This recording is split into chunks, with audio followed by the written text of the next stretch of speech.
여러분, 우리는 지난 주일 초대받았을 때 낮은 자리에 가라. 그리고 누군가를 초대하려면 되갚지 못할 사람을 초대하라 라는 주님의 말씀을 함께 나눴습니다. 사실 그러한 일, 낮은 자리로 가고 되갚지 못할 자를 초대하는 일은 하나님께서 예수 그리스도를 통해서 우리에게 하신 일임을 우리 나눴죠. 우리 주님은 늘 언제나 낮은 자리에 계셨고 되갚지 못할 우리를 구원의 자리로, 구원의 잔치로 초대하셨습니다. 우리에게 그리 살라고 말씀하시기 전에 하나님께서 먼저 친히 그리 하셨음을 지난 말씀을 통해 우리 깨달았습니다. 오늘은 바로 그 다음에 이어지는 말씀입니다. 주께서 이런 말씀을 하시는데 한 사람이 주의 말씀 끝나자마자 이야기를 하죠. 그 자리에 있던 어떤 사람이 하나님 나라에서 떡을 먹는 자는 복되다 이런 말을 합니다. 사람들이 다 듣게 얘기를 한 거죠. 그러나 주께서 그의 말을 듣고 이어서 비유로 말씀하십니다. 큰 잔치 비유입니다. 비유의 내용은 이렇습니다. 어떤 사람이 큰 잔치를 벌이고 사람들을 초대합니다. 미리 초대 날짜와 시간을 알려주고 이제 그 날짜가 돼서 종을 보내서 모셔오게 합니다. 당시 부자들이 서로 초대할 때 하는 방식으로 보여집니다. 그래서 종이 주인의 말대로 주인이 초대한 사람을 모시러 갔는데 놀랍게도 하나같이 초대를 거절합니다. 한 사람은 밭을 사서 못 가겠다. 또 한 사람은 소를 5결을 사서 못 가겠다. 또 어떤 이는 장가 가서 못 가겠답니다. 그래서 그 이야기를 이러저러 해서 사람들이 못 오겠답니다. 주인에게 말하자 주인이 노합니다. 그러더니 길가에 가서 골목에 가서 사람들을 데리고 오라 말합니다. 가난한 자, 몸 불편한 자, 다리 저는 자, 앞 못 보는 자를 데려오라고 말합니다. 종은 주인의 말대로 그들을 데려옵니다. 그런데도 자리가 많이 남습니다. 주인에게 말하죠. 아직도 자리가 남았습니다. 그러자 주인이 말합니다. 그럼 이번에는 그러면 더 멀리 길에도 또 산 울타리가까지 가서 강권하여 억지로라도 강하게 권해서 데리고 오라 이야기합니다. 그리고는 말하죠. 주인이 내가 전에 초대했던 사람들은 모두 다 내 잔치에 참여하지 못하리라. 내 잔치를 맛보지 못할 거다. 이렇게 말합니다. 주님의 비유의 내용입니다. 초대했으나 초대에 응하지 않은 사람들, 그들에게 진노하는 주인. 그래서 아예 다른 사람을 하신다는 그런 말씀입니다. 그래서 그들이 와서 주인의 잔치에 참여하는 거죠. 오늘 말씀은 하나님 나라의 잔치에 대한 말씀입니다. 하나님의 잔치는 과연 어떻게 열리고 또 누가 누리게 되는가에 대한 말씀입니다.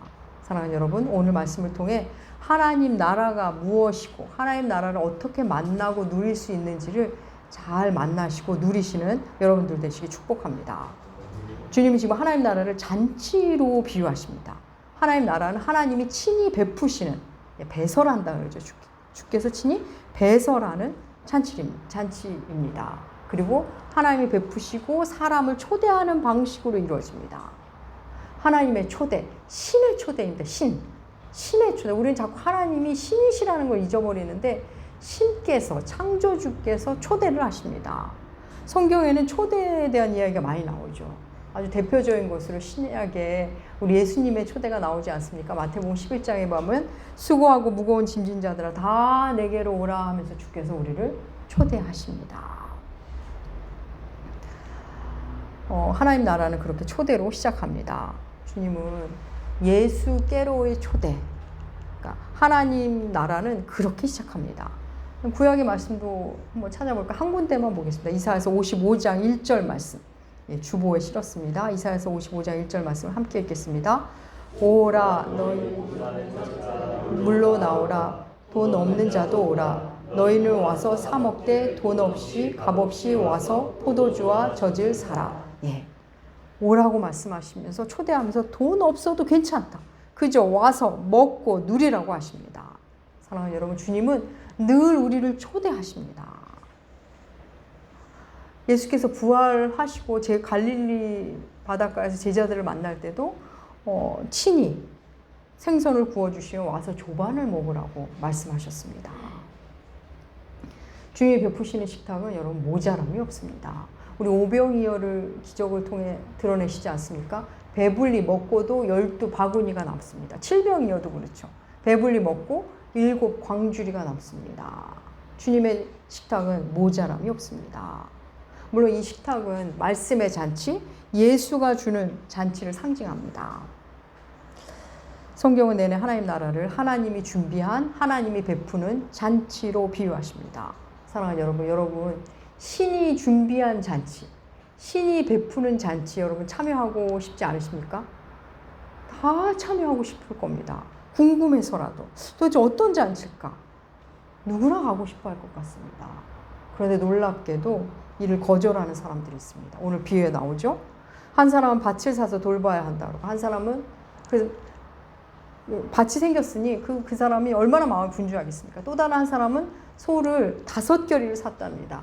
겨리는 당시에 이제 그 농기구 중에 하나인데 2마리의 소가 이끄는 일종의 쟁기입니다. 그러니까 5겨리를 샀다는 건 소 10마리를 샀다는 거죠. 대단하죠. 소 10마리를 샀다는 것은 그만한 밭이 있다는 거죠. 대단한 부자인 것 같습니다. 그러니 소를 샀으니 소도 한번 일을 시켜봐야 되고 겨리가 잘 작동되는지 시험해보고 싶을 겁니다. 또 한 사람은 장가를 가서 못 가겠답니다. 장가를 결혼해서 못 간다? 여러분 신명기에 보면 전쟁이 나도 결혼한 남자는 부르지 말라고 합니다. 전쟁터로. 결혼 후 1년 동안은 아내를 즐겁게 해주라고 율법에 정해져 있습니다. 그러니까 이 사람 전쟁에도 안 나가는데 잔치에 당연히 안 가겠다고 하겠죠. 이들의 이유 다 나름 이유가 있습니다. 재산이 늘었고 가축을 살펴야 하고 또 결혼도 했고 다 중요한 일임에 분명합니다. 다 납득이 됩니다. 그런데 여러분 한번 생각해 볼까요? 그 잔치라는 거 어디 멀리 가는 것도 아니고 다녀오는 사이에 밭이 어디로 가는 것도 아니고 또 소가 없어지는 것도 아니고 아내가 어디로 도망가 버리는 것도 아니고 잠시 잔치에 다녀온다고 해서 크게 달라질 게 없습니다. 이 사람들이 지금 이 잔치를 거절하는 것은 자기의 일도 중요하지만 그 중심에는 초대한 사람을 가벼이 생각하는 겁니다. 날 초대한 사람을 중요하게 여기지 않는 겁니다. 그럼 생각해 볼까요? 국회의원이, 구청장이, 서울시장이 호텔에 맛있는 음식과 아주 화려하게 아름답게 데코레이션을 해놓고 여러분을 초대한다면 누가 안 갈까요? 내가 주식이 올라서 부동산 관리를 해서 안 간다고 할 사람 있을까요? 있던 약속도 취소하고 아마 다들 갈 겁니다. 지금 밭을 사서 소를 사서 결혼해서 못 간다는 이 사람들 자기를 초대한 그 사람을 가벼이 여기고 있는 겁니다. 유명하고 힘 가진 사람까지 갈 것도 없습니다. 입장을 한번 바꿔 생각해 볼까요? 여러분이 누군가를 미리 초대했고 날짜도 알려줬고 시간도 알려줬고 그래서 이제 당일날 문자도 보내고 확인을 했는데 나는 열심히 청소도 하고 음식도 준비를 했는데 당일날 1시간 전에 안 오겠다고 연락이 오면 여러분 어떠실까요? 마음이 좋을 리 없습니다. 준비를 많이 하면 많이 했을수록 내가 정성을 들였을수록 화가 날 겁니다. 마음도 상하고 잔치고 뭐고 대접이고 뭐고 다 없던 걸로 해보자 하자 할지도 모릅니다. 그렇다면 오늘 본문 속 이 비유 속 이 주인 이 잔치의 주인이신 하나님은 어떻게 하시는지 볼까요? 우리 주님은 많이 화가 나셨지만 그 잔치를 그냥 하기로 하십니다. 그런데 이번엔 다른 사람을 초대하기로 합니다. 종에게 나가서 가난한 자, 몸 불편한 자 데려오라고 합니다. 잔치의 문을 활짝 열어버립니다. 종들이 가난한 자, 몸 불편한 자 데려왔는데도 자리가 남다고 하자 이번엔 더 멀리 가서 강력히 권해서 데려오라고 하죠. 사랑하는 여러분, 잔치를 준비했으나 거절당하신 하나님, 피조물에게 거절당하신 신, 그분의 후속 조치를 통해 우리는 도리어 하나님 나라에 대해서 선명하게 보게 됩니다. 하나님 나라가 과연 어떤 나라인지 이 비유 안에 선명하게 우리가 알 수 있도록 주께서 드러내십니다. 여러분, 먼저 하나님 나라에는, 하나님 나라 잔치에는 자리가 부족하지 않습니다. 넉넉합니다. 길거리 골목에 있는 사람을 다 데려다 놓고도 자리가 남습니다. 멀리 있는 사람을 다 데려와도 될 만큼 넉넉합니다. 하나님 나라는. 그런데 여러분, 이 땅의 잔치는 어떻죠? 늘 자리가 부족합니다. 한계가 있죠. 대학도 회사도 심지어는 아파트도 그 수가 정해져 있습니다. 발 빠른 사람, 정보에 능한 사람, 소식통 갖고 있는 사람, 힘 있는 사람이 먼저 차지합니다. 그래서 경쟁에 뒤처지는 사람은 그 자리에 갈 수가 없습니다. 자리가 나지 않습니다. 여러분, 이 땅의 잔치라는 거, 이 땅의 기쁨이라는 거 언제나 한정판입니다.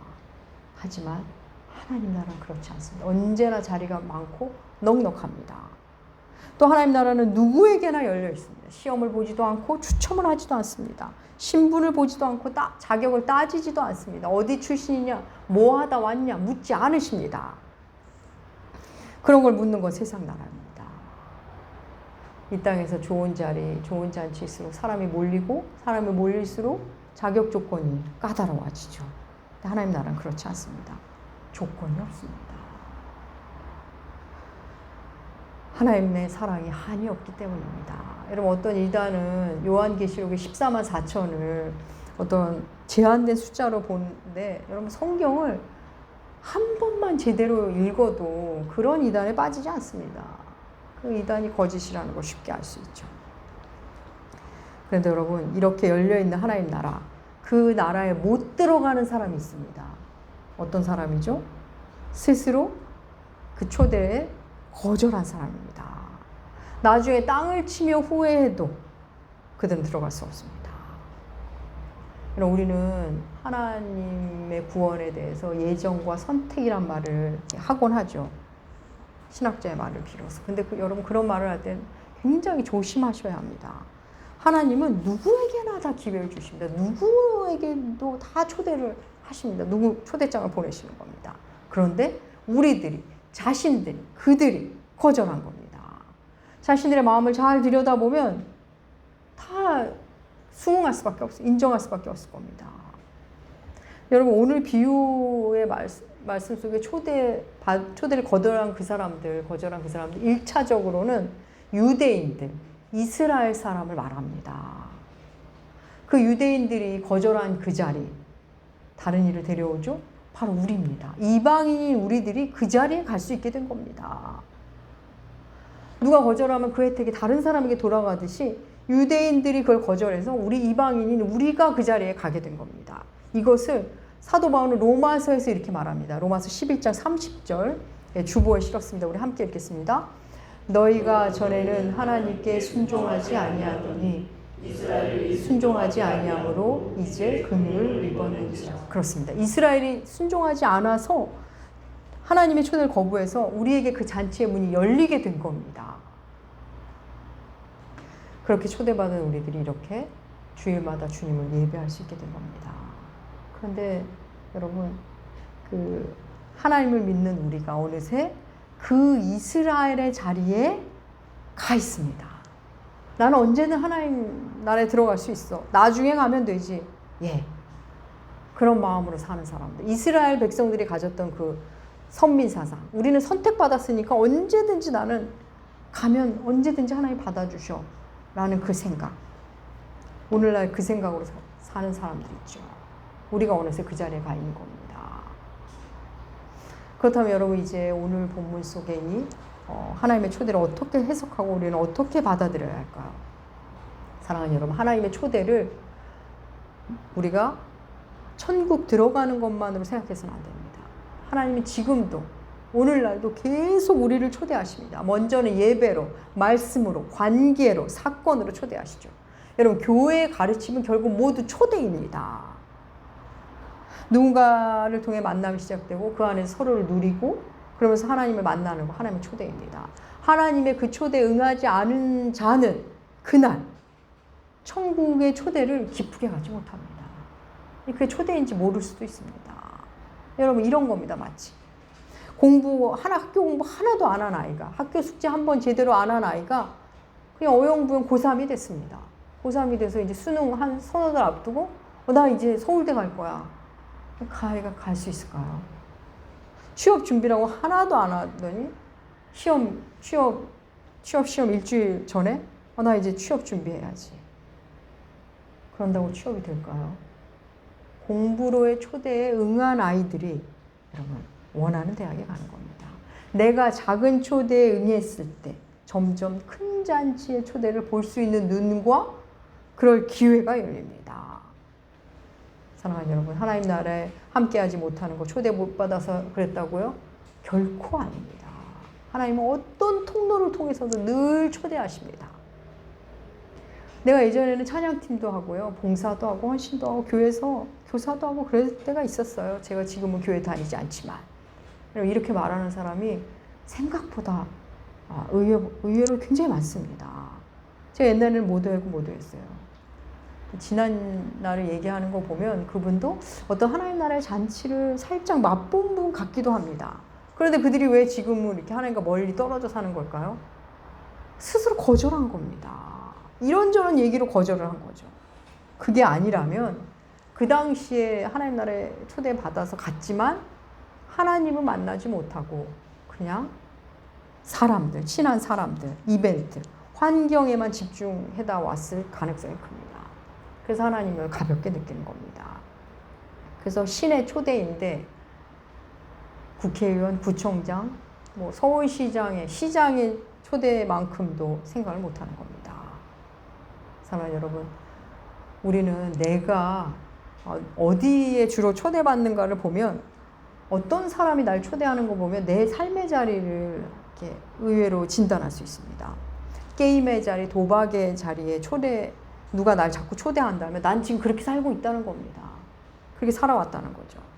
그럼 누가 목회자인 저에게 좋은 게임 있는데 한번 들어와 볼래요?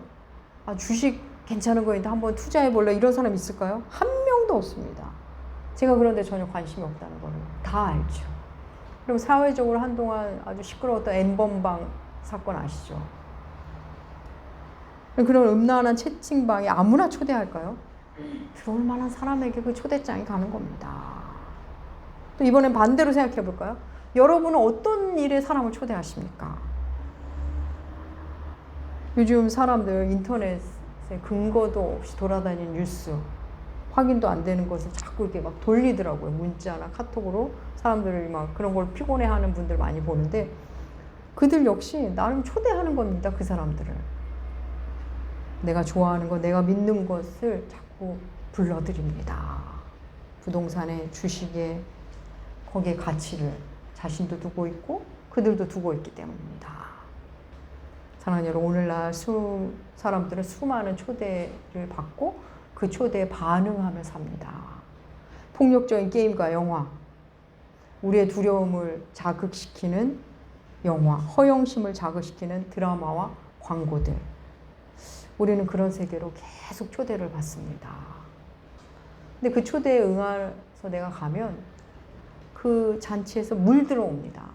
그래서 그 잔치에 가서 이제 그 불필요한 염려들을 몸에 배어가지고 오게 됩니다. 염려와 근심, 상대적 박탈감, 두려움, 이런 것을 그 잔치에 가서 선물로 받아옵니다.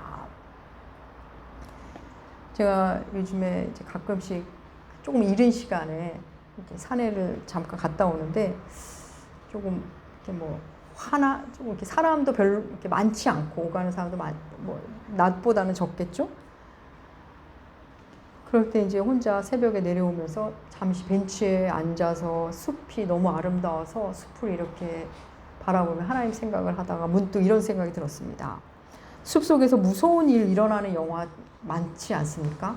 그런 거 자주 보는 사람들. 그 사람들은 이 숲의 아름다움을 누리지 못하겠구나. 무서워서. 어디서 괴물이 나올까봐, 괴물이 날 해코지할까봐 비현실적인 두려움에 사로잡혀서 이 자연을 못 누리겠구나라는 생각이 들었습니다. 또 반면에 이 숲의 요정이 나오는 아름다운 이야기를 보거나 그런 아름다운 애니메이션을 봤다면 숲에 들어가면 그걸 상상하면서 아주 행복해 하겠죠. 그렇습니다, 여러분. 어떤 일에 초대받고 어떤 것을 내가 초대에 응하느냐에 따라 내 생각과 가치관에 영향을 줍니다. 사랑하는 여러분, 여러분에게 오는 이 사회적 초대를 걸러내셔야 합니다. 진짜 가야 할 자리, 거부해야 할 자리, 그걸 분별하셔서 가야 합니다. 그 분별 그럼 어떻게 할 수 있을까요? 예.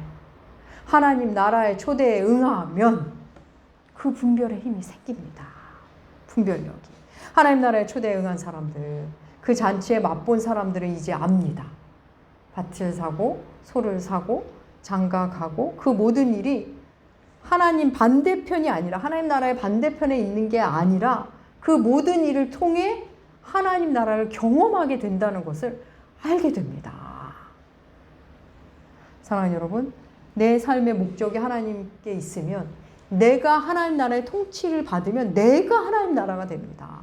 내가 하나님 나라가 되면 이제 A가 하나님의 뜻이니까 B가 하나님의 뜻이니까 이런 거는 점점 줄어들게 됩니다. A든 B든 어디 가서든 하나님이 나를 통해 주의 뜻을 이루도록 나를 내어드리는 게 중요하지, 내가 나를 내어드리지 못해서 고통스러운 거지 A냐 B냐는 덜 중요해집니다. 어떤 심리학자가 이런 말을 하는 걸 봤습니다. 사람들에게 꿈이 뭡니까? 라고 묻는답니다. 그러면 저는 상무가 되는 게 꿈이에요. 저는 회사 임원이 되는 건, 회사 대표, 사장이 되는 게 꿈이에요. 그럼 심리학자가 아니 그거는 목표고 꿈 말이에요, 꿈. 그럼 사람들이 머뭇거린답니다. 그래서 그분은 이런 설명을 합니다. 상무가 되고 전무가 되고 이거는 목표지, 꿈은 내가 상무가 되면 이런 일을 할 거야. 내가 이 회사 대표가 되면 이런 걸 없앨 거야. 이런 변화를 할 거야. 이게 꿈이라는 겁니다. 너무 멋진 정의 아닙니까? 그걸 하기 위해 과정으로 그 목표를 갖는 거라는 거죠. 사랑하는 여러분, 우리 삶에 목표만 있는 건 아닐까요? 꿈은 없이? 하나님 나라의 꿈, 하나님이 내게 주신 꿈을 찾아가는 것. 나는 왜 이 땅에 왔으며, 나는 하나님이 왜 다른 사람이 아닌 나로 살게 하는가? 이걸 만나가는 것. 그래서 하나님이 나를 통해 뭐 하시고 싶은 일이 뭐가 있으신 건 아닌가? 하나님 나라를 위한 꿈. 너무 멋지지 않습니까? 그 꿈을 위해 목표를 갖고 그리고 그 삶을 향해 가는 아름다운 소망. 하나님의 초대에 응한 자들이 갖기 시작합니다. 하나님의 초대에 응하는 사람들은 이제 약자들이 보이기 시작합니다. 환경 문제가 보이기 시작합니다. 누군가 돌볼 생각이 나고 누굴 섬기고 싶어집니다. 공의와 정의에 관심이 자꾸 갑니다. 하나님 나라에 참여하고 있는 자들에게 나타나는 증상들입니다. 그럼 그렇지 않으면 평생을 오로지 내 문제, 그냥 똑같은 문제에 함몰돼서 삽니다. 그 우물안 개구리처럼 사는 거예요. 평생을 그냥 그 배우자의 관계 하나 가지고 씨름하면서. 너무 안타까운 인생 아닙니까? 사랑하는 여러분, 하나님 우리의 목표를 이루시는 게 아니라 우리의 꿈을, 우리를 통해 그분의 꿈을 이루어 가시는 분입니다. 하나님 잔치에 가지 않은 채로 밭도 있고 소도 있고 장가도 가고 그러면 이제 하나님이 필요 없다고 생각할 겁니다. 또 모르죠. 더 많은 밭과 소와 또 재미를 위해서 잠깐 하나님을 찾을 수는 있을 겁니다. 근데 오늘 비유에 나온 사람들 보면 그 종에게 양해를 구하죠. 하나님께 양해를 구합니다.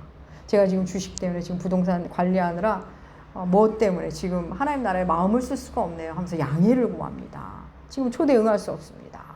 그러면서 그리고 마음으로는 하나님 잔치가 언젠가 또 열리겠지. 그리고 그걸 믿음이라고 생각합니다. 그렇게 생각하면 오산입니다. 아까 말씀드렸죠? 숙제도 안 하면서 더 좋은 걸 가지려는 아주 너무나 큰 오산고 또 다른 탐욕입니다. 그러면 이스라엘이 거부한 그 자리, 우리가 왔지만 우리가 거부한 그 자리, 내가 거부한 그 자리가 딴 사람에게 갑니다. 나를 초대하신 그 섬김의 자리, 나눔의 자리, 인내의 자리, 내가 거부하면 다른 사람이 가서 섬김을 배우고 나눔을 배우고 인내를 배우게 되는 겁니다. 사랑하는 여러분, 하나님 나라를 잔치에 비유하셨다는 걸 우리 좀 기억할 필요가 있습니다. 잔치, 즐거운 거죠. 그럼 교회 안에서 우리가 식사하고 교제하고 이런 게 막 즐겁고 뭐 별거 한 거 없는데 참 재밌고 좋다, 가고 싶다, 함께 나누고 섬기는 거 그게 좋더라. 여러분, 이게 하나님 나라 식탁의 그림자입니다. 이걸 즐거워한다는 것은 아주 너무나 좋은 우리에게 일어나는 하나님의 자녀됨의 축복 중에 하나입니다. 우리가 이렇게 즐거우면 우리의 모습을 보고 하나님의 초대에 올 가능성이 더 커지겠죠. 사랑하는 여러분, 하나님은 잔치를 베푸시는 분입니다. 신이 베푸는 잔치, 예배, 교제, 섬김, 그것을 넘어 내게 일어나는 모든 일들, 하나님의 초대입니다. 나를 섬김의 자리로, 십자가의 자리로, 공감의 자리로, 아픔의 자리로, 인내의 자리로, 사랑의 자리로, 용서의 자리로 우리를 초대하십니다. 그곳에서 우리는 하나님의 아들 예수 그리스도를 만나는 것, 그게 하나님의 초대. 우리의 잔치의 최절정은 예수 그리스도이십니다. 그분이 우리의 잔치입니다. 사랑하는 나무교회 교우 여러분, 주님이 여러분의 일상 속에서 초대하실 겁니다. 힘들어 보이는 일도 있고 그냥 마냥 좋아 보이는 일도 있을 겁니다. 여러분 그 자리에 가시면 성령의 열매가 열릴 거고 하나님이 주시고자 하는 것들을 마음껏 누리게 될 겁니다. 우리 영혼의 잔치가 열리는 겁니다. 그걸로 인해 내 몸이 조금 힘들 수는 있습니다. 내 마음이 약간 상할 수는 있지만 그 안에 숨겨져 있는 영혼의 잔치를 여러분이 만날 겁니다. 그러고 나면 다시 내 일상이 잔치가 되는 겁니다. 사랑하는 나무교회 교회 여러분, 하나님이 우리에게 베푸신 잔치, 그 초대에 응하심으로 우리의 진정한 잔치이신 예수 그리스도를 더욱 깊이 만나시고 그분을 만나심으로 여러분의 일상이 잔치가 되시길 주의 이름으로 축복합니다. 기도하겠습니다. 하나님 아버지 감사합니다. 우리를 늘 잔치에 초대하신 우리 주님, 잔치인지 몰라서 못 가기도 하고 혹 그 잔치를 초대한 이가 누구인지도 몰라서 때로는 언제든지 갈 수 있는 잔치라고 생각하며 거절하고 살기도 했습니다. 하나님, 주님이 베푸신 그 놀라운 생명의 잔치에 즐거이가 안 된다면 억지로라도 의리로라도 참석하여 그 잔치의 맛을 보게 하여 주시옵소서. 예수라는 그 잔치가 주는, 말씀이라는 그 잔치가 주는 기쁨과 생명을 우리 모두 계속 깊이 참여하게 하여 주시옵소서. 감사드리며 존귀하신 예수님의 이름으로 기도합니다. 아멘. 아멘.